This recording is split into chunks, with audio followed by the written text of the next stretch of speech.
Assalamualaikum warahmatullahi wabarakatuh. Perkenalkan, nama saya Muhardi, Fakultas FKIP, Prodi Pendidikan Sejarah, Universitas 17 Agustus 1945, Banyuwangi. Di sini saya akan mereview buku yang berjudul Mencapai Indonesia Merdeka. Karya ini ditulis oleh Soekarno pada 30 Maret 1933 di Pangalengan, sebuah kota kecil pegunungan di sebelah selatan kota Bandung. Sekembali dari turne ke Jawa Tengah, Soekarno membangkitkan rakyat sejumlah 89 orang. Risalah ini ditunjukkan kepada orang baru menjajahkan kaki di Pangalengan. Perjuangan agar tidak terlalu tebal dan mahal, hanya garis-garis besarnya saja yang dikemukakan. Di dalam buku tersebut ada 10 subjudul yang diantara lain: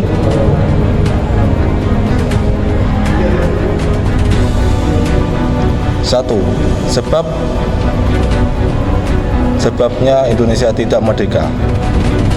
Berasal dari penolakan Indonesia tidak pernah merdeka dari zaman Hindu sampai Belanda.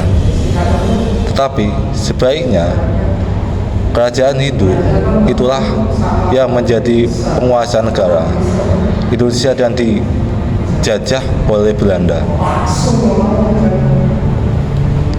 Ketika itu negara Indonesia merdeka, melainkan penduduklah yang menjadi pengasah pisau penjajahan yang memanfaatkan kaum jelata untuk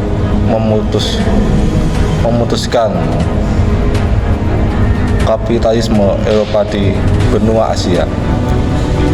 Demi meluluskan kapitalisme, penjajah mengaplikasikan dengan cara merubah paham kuno ke feodalisme baru.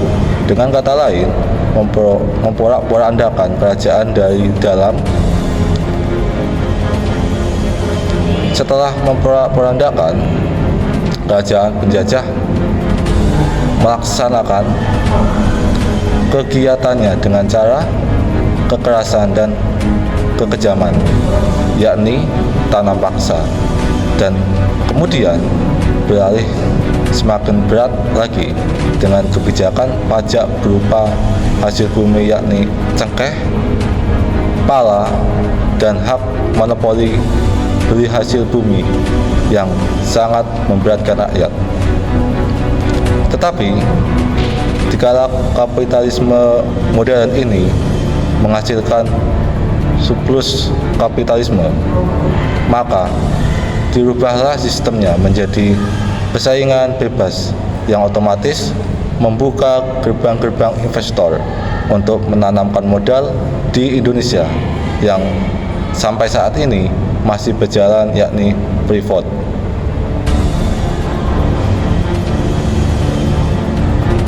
Dua, dari imperialisme tua ke imperialisme modern. Imperialisme yang tak kalah baru datang mulainya masih kecil, maka lama menjadi hebat dan besar. Imperialisme raksasa inilah menurut Soekarno harus kita lawan dengan keberanian, kesatria yang melindungi haknya. Penulis memberitahukan pembaca bagaimana mekarnya corak imperialisme, perkembangan dari imperialisme kecil menjadi imperialisme raksasa, dari imperialisme zaman dahulu menjadi imperialisme modern. Bagaimana imperialisme tua berganti hulu, yakni bukan saja berganti misalnya, tetapi juga berganti wujud, sifat, caranya, sepak terjangnya, waktunya, sistemnya, dan segala-galanya. Hanya satu yang tidak berganti, yakni kehausan mencari rezeki. Obat tidur imperialisme berabad-abad membuat semangat perlawanan tertidur kini mulai sadar, timbul bersemi dan bangkit. 3. Indonesia tanah yang mulia, tanah kita yang kaya, di sanalah kita berada untuk selamanya. Penduduk Indonesia di kala itu sangatlah sengsara dengan pendapatan hanya 8 sen. Tetapi itu tidak menutup kemungkinan bahwasanya tanah air ini adalah tanah yang kaya akan sumber kehidupan bagi penduduk jelata yang sengsara dan tidak akan pernah bisa dirasakan kesejahteraan oleh penjajah.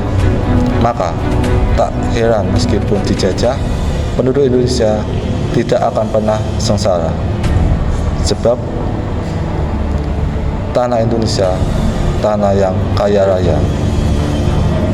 Setelah berangsur-angsur lama penjajah mencongkek pikiran dan tenaga penduduk Indonesia, lama-kelamaan akal sehat dan tenaga kaum marhen ini mulai menemukan jati diri.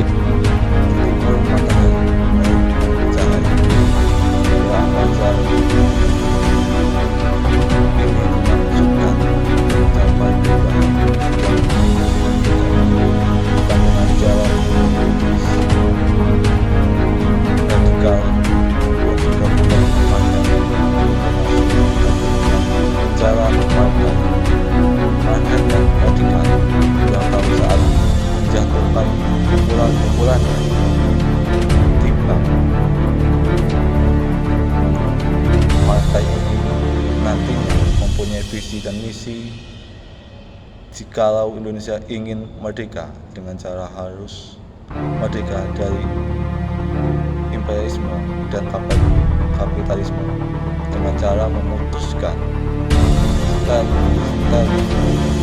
bukan style dan bebas dari style imperialisme dan kapitalisme, dan nanti akan menjadi painkannya jembatan emas kemerdekaan dan adanya imperialisme dan kapitalisme yang menjadikan acuan bagi kaum imperialisme dalam menentukan hanya ada satu kata yang lawan atau pertentangan dengan kekuatan sendiri, pemikiran sendiri.